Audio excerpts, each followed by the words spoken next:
सियासत के लोग हैं, ये तो है ही, लेकिन कुछ बेईमान मुस्ताद भी है ये बदतमीज, जो बच्चों के कान में हिंदू और मुसलमानों की नफरत की हवा फैलाते हैं। इन कमीनों से बचो, चाहे तुम्हारा लीडर हो, चाहे तुम्हारा टीचर हो, चाहे तुम्हारा गार्जियन हो, जो हिंदू और मुसलमानों में नफरत सिखाए वो इंसान सबसे बड़ा डाकू है, उससे बड़ा डाकू कोई नहीं हो सकता है। डाकू आए तो बाप को मारो, जो हिंदू और मुसलमानों में नफरत फैलाए उनके गर्दन में पहले हाथ रखो। मैं आज यहाँ गवाही दे रहा हूँ आपको, मैं सिर्फ तालीम की बुनियाद पर सरवर बाबू के लिए टिकट का फैसला नहीं किया, तालीम के साथ साथ मैंने सरवर में तहजीब भी देखी थी जिसकी बुनियाद पर आज गरीबी की वजह से बदन पर कपड़ा नहीं है, बल्कि जो लोग जितने अमीर हैं उनकी बेटियों के बदन पर उतने कपड़े कम होते चले जा रहे हैं। मैंने लोगों को हाथ के पसाए में मार खाते हुए देखे हैं। बेटियों, मैं बहुत बुजुर्ग नहीं हूं, मुझसे बहुत ज्यादा बुजुर्ग लोग हैं। मैंने सड़े हुए छप्पर देखे हैं, लुंगी मांगकर लोगों को मेहमानी जाते हुए देखा है। तुम तालीमी मैदान में आए, मुबारकबाद देता हूँ, लेकिन हाँ, पहले की हमारी माएँ और बहनें बारात नहीं जाती थी, अब मर्दों के साथ बेटियों को बारात जाते हुए भी देखता हूँ। बेटियों, ये मोबाइल का तुमने अगर पॉजिटिव इस्तेमाल किया, यकीन जानो आगे बढ़ोगी, और इस मोबाइल का अगर तुमने नेगेटिव इस्तेमाल किया तो तुम्हारी जिंदगी बर्बाद होगी, तुम्हारा खानदान भी बर्बाद हो जाएगा। मेरी बहनों और बेटियों, सुनना, तालीम को अगर तुमने तहजीब से आरास्ता नहीं किया, हामिदा चमकी न थी जब वो इंग्लिश से बेगाना थी, अब वो शम में महफिल है कभी खातून खाना थी। मैं तुमको दावत देता हूँ, तुम खातून खाना बनो। आज कोई दिन ऐसा नहीं सुना जाता जहाँ हमारे बच्चे अफीम का शिकार नहीं हो रहे। बाप के साया के बगैर बच्चों की परवरिश भी अच्छी नहीं हो सकती। माँ है, माँ देखती है, बेटी को कहने की फिक्र है। मेरी बेटियों बहनों, तुमको अगर फिक्र होनी चाहिए तो बच्चों की तालीम, बेटियों की तालीम के बारे में तवज्जो होनी चाहिए। यहाँ अभी 3:30 बजे जनाजे की नमाज हो रही है, वहाँ तो क्लास में कोई, आपका स्कूल में तो कोई क्लास होगा बच्चों का? बोला नहीं, अपना नजदीकी आदमी था, आ गए थे। लेकिन एतवार के दिन अपनी ससुराल जाने के लिए फुर्सत है, अब पड़ोसी की भी मैयत को छोड़ देता है। ऐसे लोगों की दुआओं से कोई फायदा नहीं होगा मैयत को।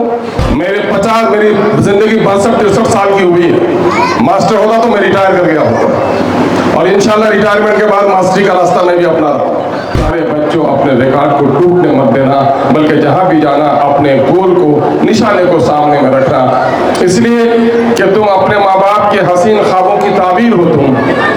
तुम सिर्फ अपने माँ बाप के लिए और अपने लिए नहीं हो, बल्कि सोसाइटी के लिए हो, इस देश के लिए हो, और सारी इंसानियत के लिए हो। +2 और दर्जा 10वीं में अव्वल आने वाले बच्चे और बच्चियों के ताल्लुक से आज के इस जश्न फजीलत सम्मान समारोह में, चूँकि मैंने पूछा कि भाई सदारत की तहरीक हुई कि नहीं, तो कहा नहीं, लेकिन मैं समझता हूँ कि अपने मकाम से ही वो शख्स सदर का हकदार है।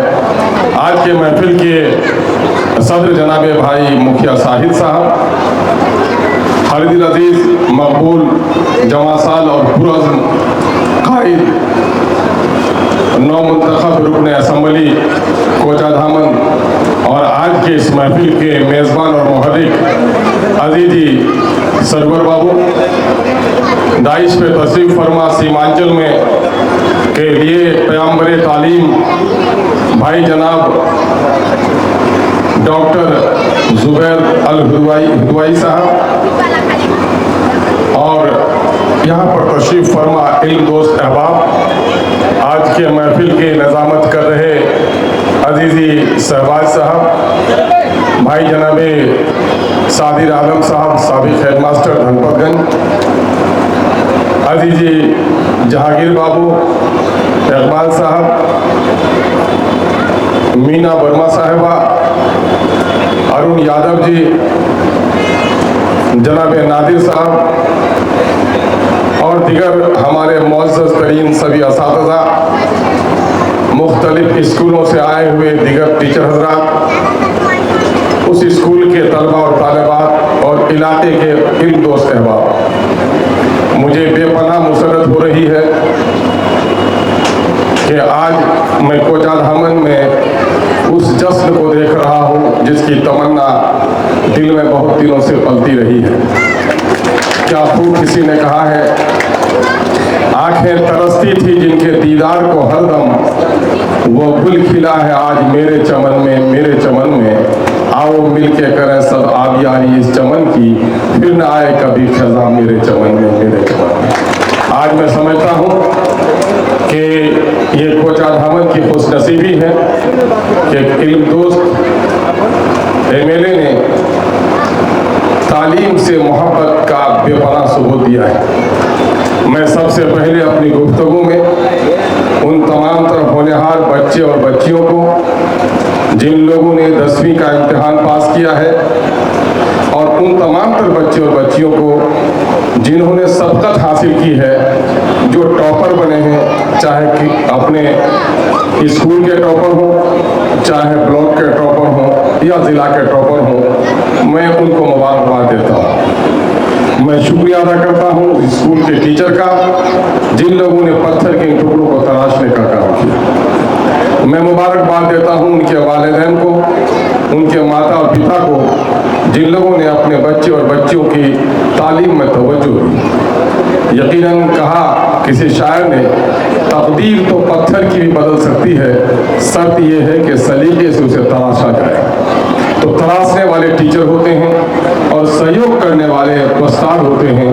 मैं इन तमाम तर लोगों को मुबारकबाद देता हूँ और मैं दुआगू हूँ ये बच्चे और बच्चियाँ जिन लोगों ने आज रोशन, भावनाक और बहुत ही दरसा कामयाबी हासिल की है, इनका मुस्तकबिल इससे और रोशन और ताबनाक। मैं समझता हूँ कि आप ये लोग समझते होंगे कि हमारा मुखिया अच्छा है, विकास का काम करता है, गली गली सड़कें बनवा दी। हमारा MLA अच्छा है, सड़कें बनवा दी, नाले बनवा दिए, पुल बनवा दिए। यकीनन है इज़हार तशक्कुर आपका सही है, लेकिन असल तरक्की जो है वो इंसानी वसाइल को फ़रोग़ देना, मानव संसाधनों का विकास, नॉलेज को आगे बढ़ाना, यह सबसे बड़ा काम है। इसलिए मैं इन तमाम तरह असातिज़ा को मुबारकबाद देता हूँ कि आप लोगों ने कोचा धामन में एक अच्छी तालीमी फ़िज़ा बनाई है। अजीज़ी सरवर अभी गवाही दे रहे थे, भाई जनाब इश्तियाक साहब गवाही दे रहे थे। मुझे खुशी इसलिए भी हो रही है कि आज ज़िले की आबादी के एतबार से हमारे बच्चों की अच्छी खासी तादाद स्कूलों से जुड़ी है। 2006-07 के बारे में मैं अक्सर तज़किरा करता हूँ कि 2007 की रिपोर्ट जब असेंबली में आई हम लोगों के सामने में, मैंने देखा कि हमारे यहाँ सिर्फ 3200 बच्चे मैट्रिक का इम्तिहान पास किए थे और उस वक्त 13.5 लाख की आबादी वाले मुंगेर में 15,500 बच्चों ने मैट्रिक का इम्तिहान पास किया था। मेरे किशनगंज की आबादी 17 लाख की थी और सिर्फ 3200 बच्चे, यानी 1 लाख में 200 बच्चे तकरीबन। और वही मुंगेर में 13.5 लाख में 15,500 बच्चे, यानी 2000 मैंने 1000 से ज़्यादा, लगभग 1100-1200 बच्चे मैट्रिक पास किए। ये तफावत, ये फ़र्क था।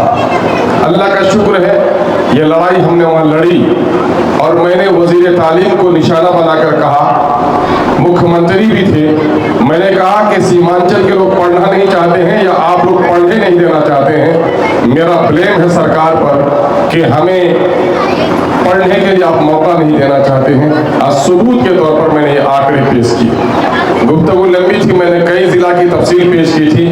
मेरी छोटी सी किताब जो बुकलेट रही है इस इलाके से, सीमांचल के पिछड़ेपन की कहानी सरकारी आंकड़ों की ज़बानी, उसमें हमने से लिखा था।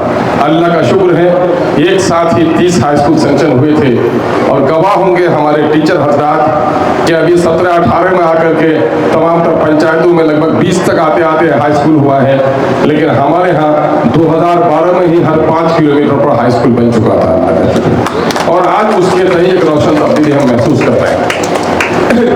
यकीनन है ये बच्चों, अब तुम आंगन से निकलकर अब जो तुमको एडमिशन लेना है, किसी को पटना जाना है, किसी को दिल्ली जाना है, किसी को कोटा में जाना है, मैं चंद नसीहतें तुमको करना चाहता हूँ।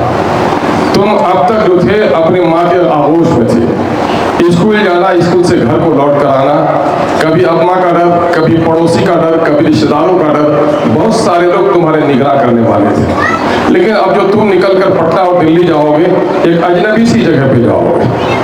बच्चों, अगर तुमने अपना ख्याल रखा, यकीन जानो तुम इससे ऊपर की मंजिलों में चले जाओगे। वह गड़बड़ नहीं अगर तुमने बाहर में जाकर मस्ती शुरू कर दी और ये कहा कि चलो कौन देखता है, अच्छा चलो आज का काम कल कर लेंगे, चलो अभी तो कॉलेज में आए हैं घूम लेते हैं, इम्तिहान के दिन में तैयारी कर लेंगे, अरे मैं तो स्कूल में टॉप किया हूँ, कभी पढ़ा था लेकिन आगे पढ़ लेंगे।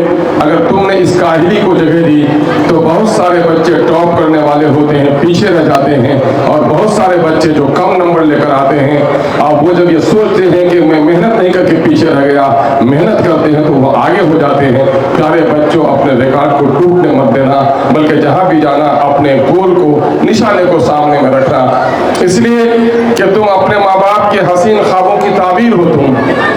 तुम सिर्फ अपने माँ बाप के लिए और अपने लिए नहीं हो, बल्कि सोसाइटी के लिए हो, इस देश के लिए हो और सारी इंसानियत के लिए हो।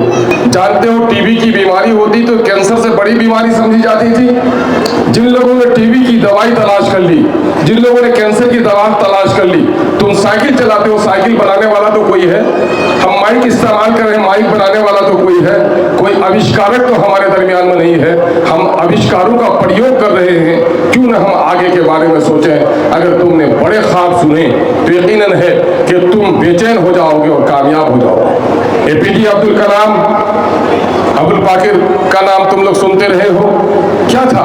एक मछुआरे का बेटा था, और जानते हो उनका बाप सरपंच था। कैसे बना एपीजे अब्दुल कलाम? मेरी बहनों और बेटियों, मुझे बड़ी खुशी हो रही है, आज से 20 साल पहले हम लोगों ने भी जश्न तालीम कई जगह मनाए थे, लेकिन उस वक्त खवातीन की इतनी तादाद नहीं आती थी, जलसों में आ जाती थी। लेकिन अब प्राइवेट स्कूल के फंक्शन में औरतों की तादाद ज़्यादा देखता हूँ। यकीन है कि मैं खुश हूँ कि आपकी अच्छी खासी आबादी अब इस किस्म के प्रोग्राम में आने लगी है। लेकिन हाँ, उसके साथ एक हैरत भी है कि आपकी आबादी और जगह भी बहुत ज़्यादा जाने लगी है। पहले कपड़े की दुकानों में 1-2 औरत आती थी जो बेवा हो जाती थी, जिसी का बाप प्रदेश में है, मजबूरी में आती थी। लेकिन आजकल 70% लड़कियां होती हैं, औरतें होती हैं दुकानों में, और पहले 70% औरतें नहीं होती थी। आजकल हाँ, तुम तालीमी मैदान में आए, मुबारकबाद देता हूँ, लेकिन हाँ, पहले की हमारी माएँ और बहनें बारात नहीं जाती थी, अब मर्दों के साथ बेटियों को बारात जाते हुए भी देखता हूँ। ये मत समझना कि तुम तालीमी मैदान में आए हो तो इल्म दोस्त हो गए हो। ये जितने भी लोग आए हैं इल्म दोस्त हो गए हैं, यकीनन है तालीम के दोस्त तो जरूर हैं। मैंने टिकट किया, जब तकसीम किया तो मेरे पास अच्छे तालीम याफ्ता भी आए थे, जो लोग अपने आप को गुरु जी कहते थे वो भी आए थे। लेकिन मैं आज यहाँ गवाही दे रहा हूँ आपको, मैं सिर्फ तालीम की बुनियाद पर सरवर बाबू के लिए टिकट का फैसला नहीं किया, तालीम के साथ साथ मैंने सरवर में तहजीब भी देखी थी, जिसकी बुनियाद पर। इसलिए मैं ये कहता हूँ कि सिर्फ तालीम याफ्ता होने से नहीं होगा। मैं अक्सर तमसीलन कहता हूँ, भुट्टो बाबू यहाँ हैं, उनके स्कूल में भी कहा था कि देखो तालीम याफ्ता और गैर तालीम याफ्ता, खानदा और नाखानदा, जाहिर और अनपढ़ में क्या फर्क है। देखो कबाड़े में लोहे का टुकड़ा बेचती हो, हाल का फल्ली, गाड़ी का हल सब आजकल बेच के खत्म कर दे लो, कितने में बेचती हो? 10 रुपये 15 किलो 20 रुपये कबाड़ा वाला कीमत देता है। ये अनपढ़ है, ये लोहा क्या है? अनपढ़ है। तुमने जब उसे बेच दिया, वो लोहार के पास गया, लोहार अपने हाथ में उसे सुलगाता है, उसे पीटता है, यानी तालीम याफ्ता बनाता है। अब 1 किलो लोहा तुमने बेचा 20 रुपए में, लेकिन उसी 1 किलो से अगर 10 चाकू बन गए, एक चाकू की कीमत 50 रुपये होती है। 10 चाकू की कीमत कितनी हो गई? 500 रुपये हो गई। मेहनताना 200 लिख दो, तब भी उसकी कीमत 300 रुपये हो गई। तो जब अनपढ़ था लोहा का टुकड़ा 20 रुपये किलो बिकता था, जब पढ़ा लिखा हो गया तो 500 रुपये हो गया किलो। कीमत बढ़ गई ना? तो यकीनन है पढ़ने वालों की कीमत बढ़ जाती है ना। लेकिन आओ अब देखो क्या हुआ, ये जो चाकू था किसी बच्चे ने उठा लिया और उसने उंगलियां काट डाली अपनी। अम्मा के पास चाकू तो सब्जियां काट ली उसने, और यही चाकू अगर किसी बस्ती के शराबी को मिल गया अम्मी जान के पास, तो उसने सब्जियां काट डाली, मेवे काटे। और वही चाकू गांव के किसी ओबास शराबी या आजकल स्मोकर के पास चला गया, किसी डाकू के हाथ में गया तो गर्दन काट दिया। और वही चाकू जब कोई जख्म से परेशान होता है, पेट में में किसी की गल ब्लाडर का मसला हो या स्टोन हो जाए तो डॉक्टर के पास भी रहता नाइफ ही कहला, वो भी चाकू होता है। अब वो चाकू क्या करता है, इंसान के जिस्म के पीठ को गलाकर उसके टीस से बचाकर उसको सेहत बख्श देता है। तालीम याफ्ता तो सभी थे ना, ये चाकू तो सभी पढ़े थे ना, लेकिन चाकू का प्रयोग कैसा हुआ, उसका इस्तेमाल कैसा हुआ।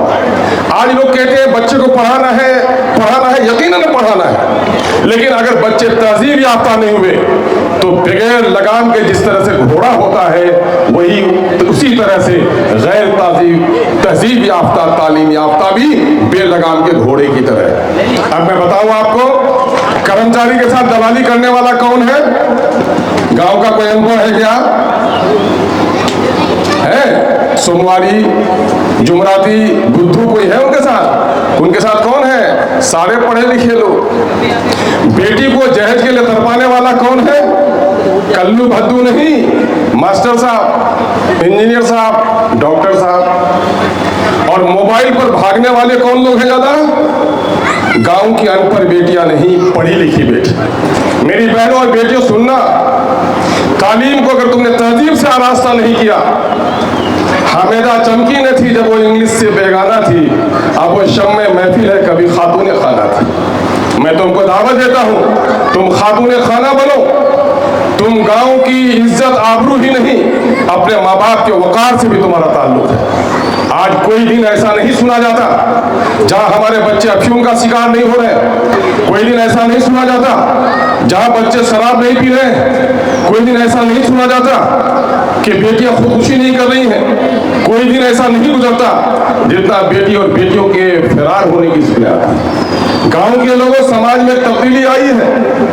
आज से 30 साल 40 साल कबल मेरी जिंदगी 62-63 साल की हुई है। मास्टर होता तो मैं रिटायर कर गया होता, और इंशाल्लाह रिटायरमेंट के बाद मास्टरी का रास्ता मैं भी अपना रहा हूँ। मुझे खुशी है, मैं टीचर का बेटा हूँ, टीचर का पोता भी हूँ, और मेरी आखिरी ख्वाहिश है कि टीचर बनकर मरूं। हालांकि ये भी मैं टीच ही करता हूँ। देखो हो क्या रहा है, समाज में बड़ी तब्दीली आई है। आदमी बैलगाड़ी में चलता तो बहुत फिक्रमंद नहीं, लेकिन बैलगाड़ी में कभी कभी पहलवान सो भी जाता था और पीछे पीछे गाड़ी चली जाती थी। क्या कोई ड्राइवर सो जाएगा किसी गाड़ी के पीछे दूसरा, तो क्या उसकी गाड़ी जाएगी? नहीं। अगर जानते हैं पलक भर के लिए दाएं बाएं भी देखे, खैनी भी लगा ले तो ट्रक का ड्राइवर ट्रक चला लेता है, लेकिन हवाई जहाज चलाने वाला अपनी उंगली को कभी दाएं बाएं कर सकता है कि अपनी आंखों के जरूरत? यानी जितनी सवारी तेज होती है जिम्मेदारी उतनी बढ़ जाती है। आज का जो समाज तब्दील हुआ है, कितनी तब्दीली आई है। मैंने लोगों को हाथ के पसाए में मार खाते हुए देखे हैं। बेटियों, मैं बहुत बुजुर्ग नहीं हूं, मुझसे बहुत ज्यादा बुजुर्ग लोग हैं, लेकिन जो कुछ मैंने देखा है, मैंने सड़े हुए छप्पर देखे हैं, लुंगी मांगकर लोगों को मेहमानी जाते हुए देखा है, छाता मांगते हुए देखा है। आज तो दूल्हा भी शेरवानी पहनता है, दूल्हा का भाई भी, दूल्हा का मेहमान भी। आदमी अकचका जाता है कि दूल्हा कौन है। लेकिन एक जमाना था कि दादा के, एक जो बस्ती का दादा था, उसी की शेरवानी पर पूरी बस्ती की शादी होती थी। गरीबी किस कदर थी लोग कि फाके से सोते थे। अल्लाह का शुक्र हुआ सीमांचल के लोगों, कल आज से 40 साल पहले सारे गांव के लोगों के पास जूते नहीं थे, स्वेटर नहीं थे। आज तो अल्लाह का शुक्र है, भीख मांगने वाले के पास भी 4 रंग का स्वेटर है, उसको दीजिएगा पुराना स्वेटर तो कहता कि नहीं मुल्ली 4-5 अच्छे पहले जानी लूंगी। आज वो भी लेने के लिए तैयार नहीं है। ये अल्लाह की नियामतें आई है। लेकिन कल तक क्या था?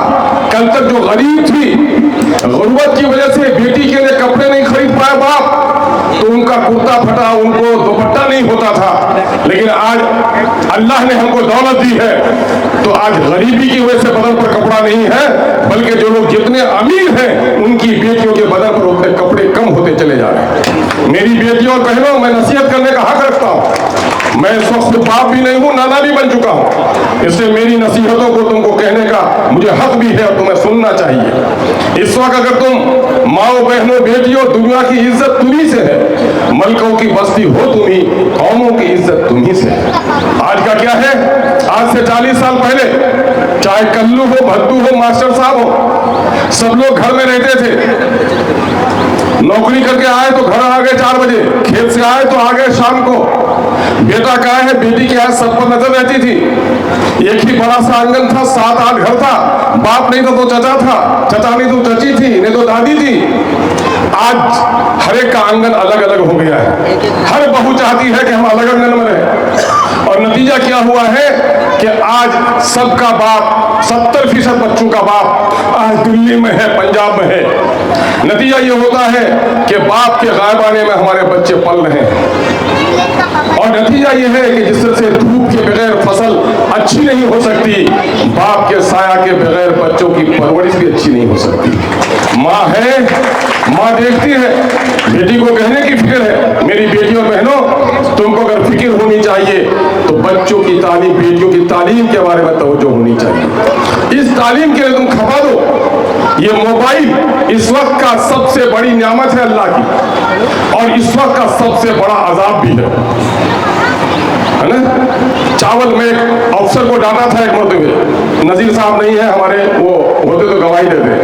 मैंने कहा सुनो जी, तुमने चावल खाया, बिरयानी खाई है? कहा है सर। मैंने कहा कि देखो, चावल सड़ता है तो बदबू कम होती है, जब बिरयानी सड़ती है खाने में तो लजीज भी बहुत, सड़ती है तो बदबू भी बहुत ज्यादा होती है। तो जिन चीजों की जितनी हवाई जहाज जल्दी पहुंचाए और हादसा हो जाए तो ऊपर तक पहुंचा दे, बैलगाड़ी देर से पहुंचाए, हादसा भी हो तो हाथ पांव भी टूटे। ये मोबाइल बेटा आज स्कूल है, आज कॉलेज है, यूनिवर्सिटी है, ये तुम्हारा पहरेदार है, ये तुम्हारे लिए इन्फॉर्मर है। तुम चाहो तो यहाँ बैठकर हार्वर्ड यूनिवर्सिटी के लाइब्रेरी को पढ़ सकती हो। तुम अगर यहाँ से चाहो बैठकर तो जामिया मिलिया इस्लामिया के कोर्सेज को पढ़ सकती हो। तुम चाहो तो कोचिंग क्लासेस भी ले सकती हो। दवाई अगर भूल गए तो अब्बा को कह सकती हो कि दादी की दवाई लेते आइएगा, ये नौकर भी है, डॉक्टर को बुलाने का तरीका भी है। लेकिन बेटी, यही मोबाइल गैरों से तुम्हारे ताल्लुकात पैदा करने वाले भी। दीवारों में सुराख हो तो जरा सा भी चटाई लटका दो तो हवा बंद हो जाती है, लेकिन छत में सुराख हो तो जल्दी बंद करना मुश्किल होता है। आज मोबाइल ने तुमको इतना बना दिया है। बेटियों, ये मोबाइल का तुमने अगर पॉजिटिव इस्तेमाल किया, यकीन जानो आगे बढ़ोगी, और इस मोबाइल का अगर तुमने नेगेटिव इस्तेमाल किया तो तुम्हारी जिंदगी बर्बाद होगी, तुम्हारा खानदान भी बर्बाद हो जाएगा। इसलिए इसका सही इस्तेमाल करना बच्चों। मैं भी 2 वाकया कह रहा था। एपीजे अब्दुल कलाम का बाप क्या था, सरपंच था गांव का, मद्रास के साहिली इलाके में, और सरपंच साहब के पास एक मुकदमा आया, तो सरपंच साहब को अपने मुकदमा का फेवर करवाने के लिए एक साहब आया और तोहफा देके चले गए। और जब एपीजे अब्दुल कलाम के वालिद घर आए तो कहा कि किसने दिया है? कहा फला ने दिया है। इतनी पिटाई की उसकी, खुद लिखा है एपीजे अब्दुल कलाम ने कि मुझे तब से सबक मिल गया कि रिश्वत कितनी बुरी चीज है, मेरे बाप ने बचपन में बता दिया। और जब वो प्रेसिडेंट ऑफ इंडिया बना तो प्रेसिडेंट ऑफ इंडिया को जितनी सहूलियात मिलती है उसमें से आधे को उसने कट कर दिया।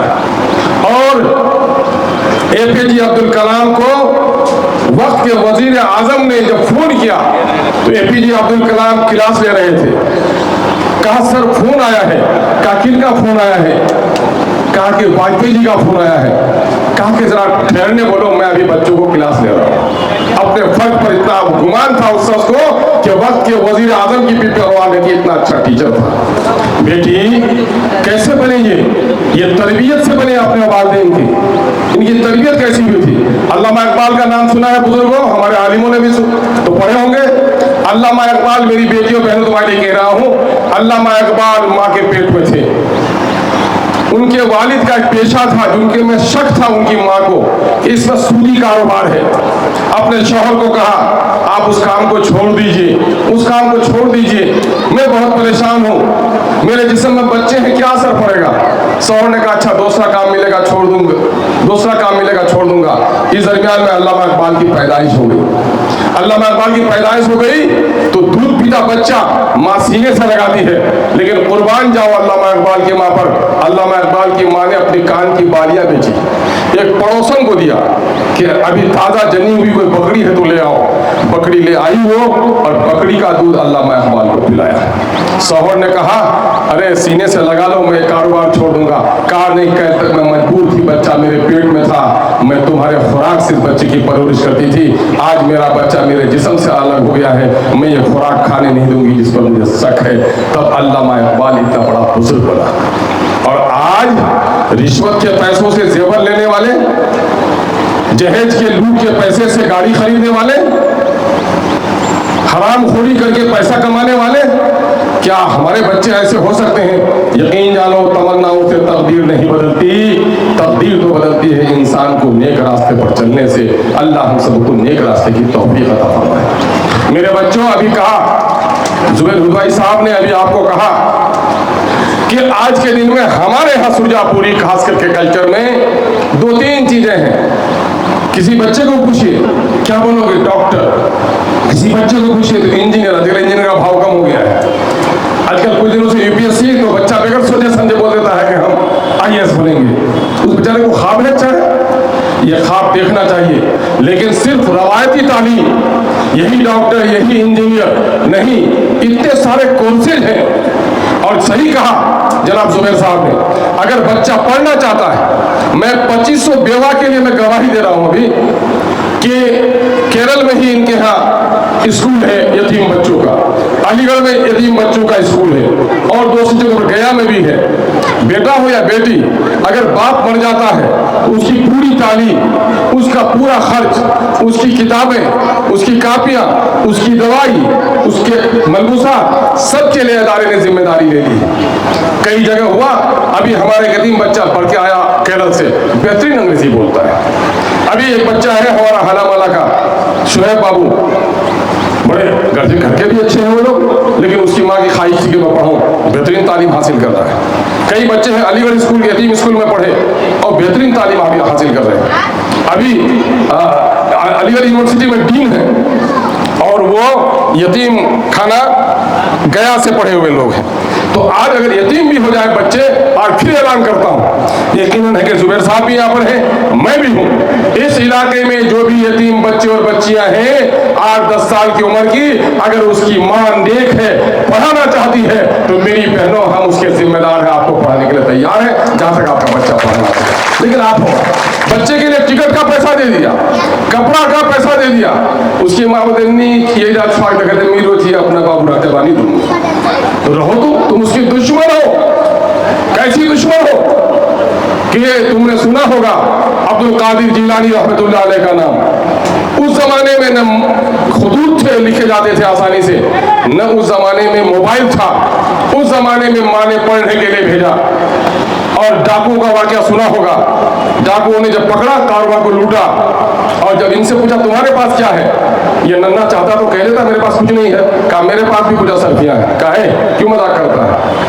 जब बच्चे का आस्तीन तलाश किया तो 40 असरफियां निकली कि बेटा तुम तो नन्हे से मजाकन कहा था, तुमने क्यों बता दिया?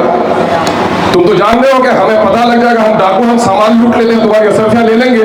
कहा हाँ, हमें को पता तो था कि अगर असरफियों का पता आपको मिल जाए तो आप लूट लेंगे। तो बेटा तुम चुप क्यों नहीं रहा, क्यों बता दिया? कहा कि मेरी माँ ने नसीहत की है कि बेटा मुसीबत में भी पढ़ना तो कभी झूठ मत बोलना। नन्हे से अब्दुल कादिर जिलानी रहमतुल्लाह अलैह के सामने में 40 असरफियों की कोई कीमत नहीं थी, माँ की नसीहत की कीमत थी। माँ की नसीहत को जिसने अमल किया वो कितना बड़ा आलिम हो गया। ये गांधी का तुमने नाम सुना होगा, गांधी का इंग्लैंड जमाने में पढ़ने के लिए क्या कहा गांधी की माँ ने? गांधी की माँ ने यही कहा, बेटा गांधी, उस वक्त तो करमचंद ही थे, गांधी बाद को बने। करमचंद तू पढ़ने के लिए जा रहा है बेटा, मैंने सुना है कि इंग्लैंड में नारी और शराब बेटा बड़ी आसानी से मिलती है, बेटा नारी और शराब के करीब मत जाना। गांधी के साथ बहुत लोग पढ़ने के लिए गए थे, माँ की नसीहत ने गांधी को इतना अजीम इंसान बना दिया। मेरी बहनों और बेटियों, तुम्हारी तरबियत से तुम्हारे बच्चे होंगे। एक वाकया सुना और देता हूँ, नेपोलियन बोनापार्ट का तुमने नाम सुना होगा, सुना है बेटियों, पढ़ी लिखी बेटियां सर हिलाती हो।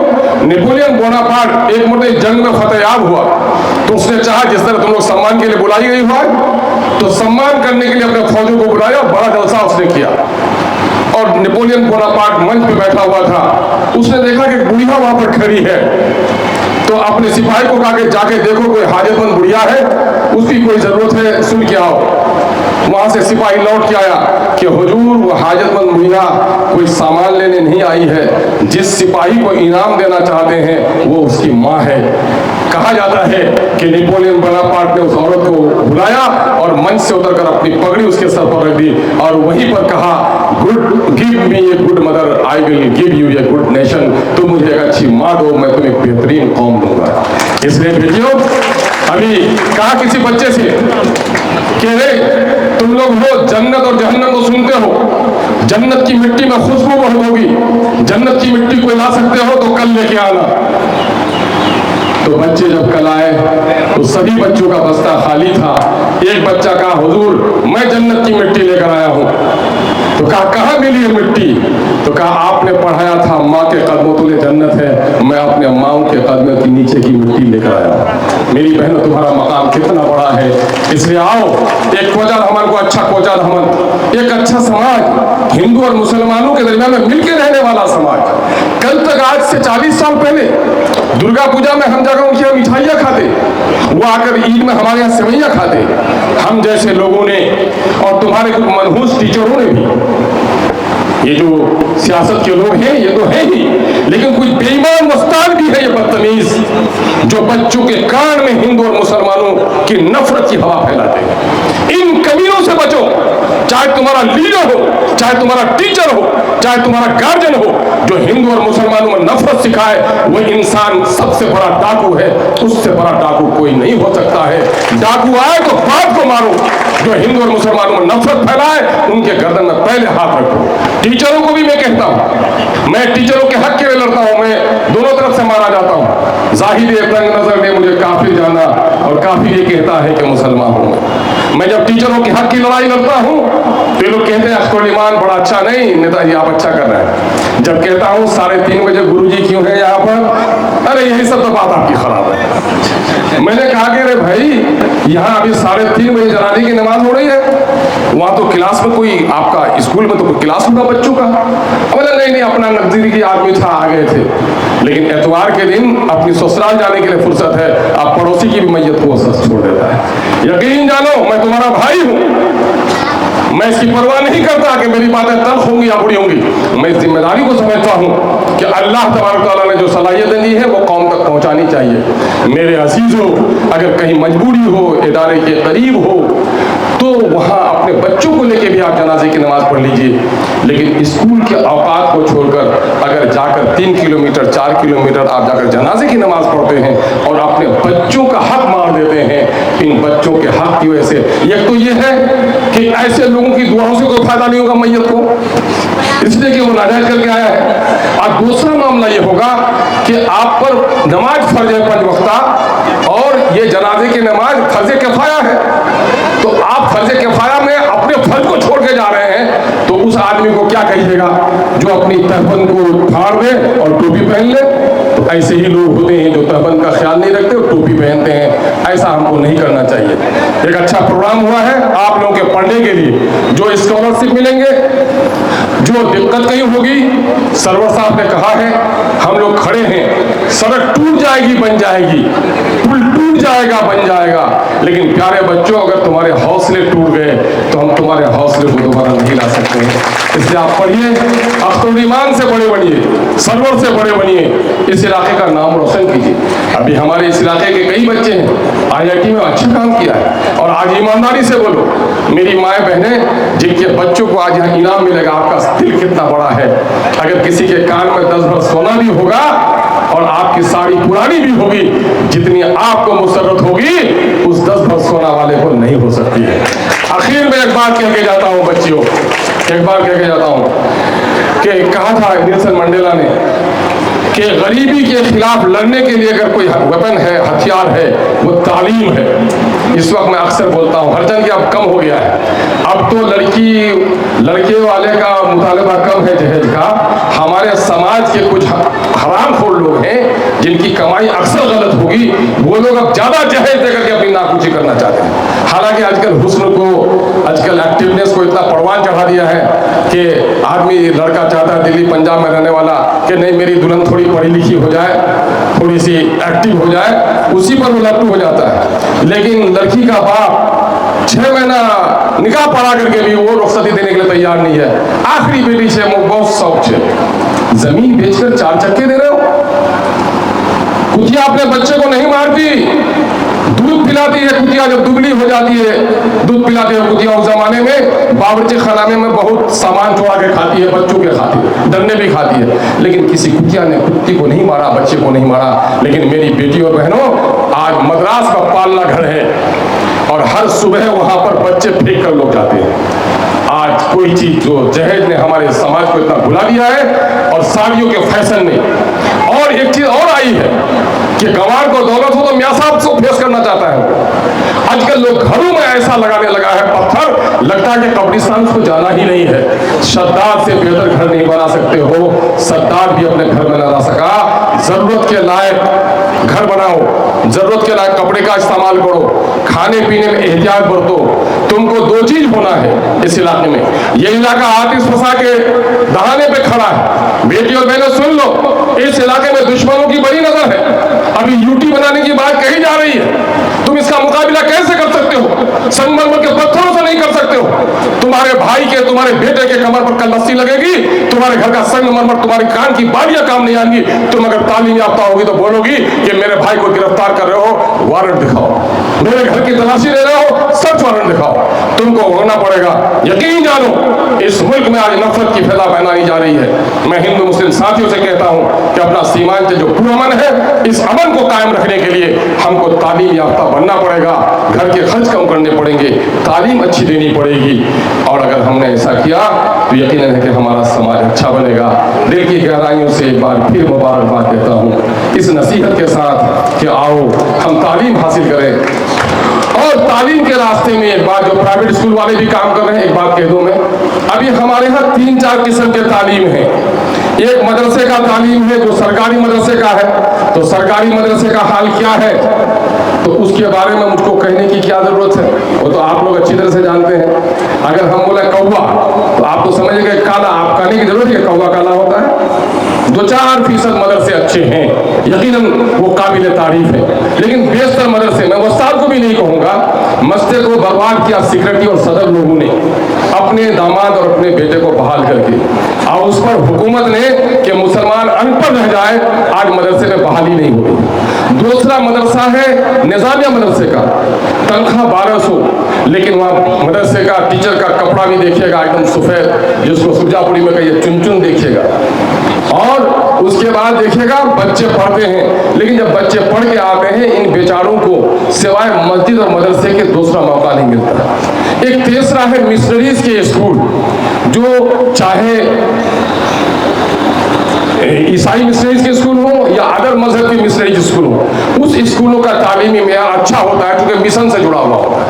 एक है कॉर्पोरेट के स्कूल, जो लोग बड़े रकम लगाकर बड़े बड़े लोगों के बच्चे 1-1 लाख रुपया महीना लगता है बच्चों पर। सोच सकते हैं अपने बच्चे के 50,000 तनख्वाह के बारे में सोच रहे हैं आप, और 1 लाख रुपया बच्चे को पढ़ाने में लगता है क्लास 1-2 में। वो कॉर्पोरेट जगत के स्कूल हैं। इन स्कूलों में किन के बच्चे पढ़ पाएंगे? समाज के 5 से 10% लोगों के। अगर इस इलाके के तालीमी फिजा को बेहतर बनाना है तो मास एजुकेशन जब तक अच्छा नहीं होगा, जब तक हमारे सरकारी स्कूल अच्छे नहीं होंगे, उस वक्त तक हमारे गरीब बेचारे पढ़ा नहीं सकते हैं। आइए, जिनको अल्लाह ने अमीर बनाया है वो अपने बच्चों को अच्छे जगह जरूर पढ़ाएं, लेकिन अपने बस्ती का जो मदरसा है, जो स्कूल है, उसको भी बेहतर बनाने पर तवज्जो दें। मैंने कुछ तल्ख बातें कह दी हैं, माफ़ कीजिएगा, बड़ा बेअदब हूँ, सजा चाहता हूँ। बहुत बहुत शुक्रिया। अस्सलाम वालेकुम।